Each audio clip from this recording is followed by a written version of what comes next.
Terve! No niin, nyt ollaan Turon kanssa täällä Rankinsaaressa. Ja täällä on aika hienot maisemat. No, mitäs Turo? Mitä sä tykkäät tästä paikasta? Onhan tämä upea paikka. Hienoja kallioita ja meri käy kiivaana. No niinpä.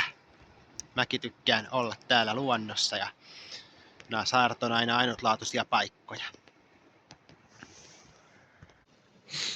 Tuolla kauempana näkyy tommonen rakennelma, pieni rakennelma.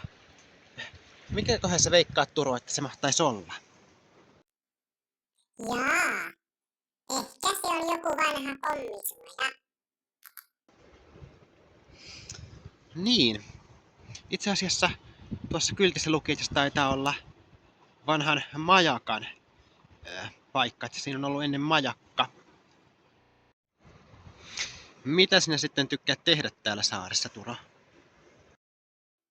No, minun suosikkituuhaani on pomppia kallioilla.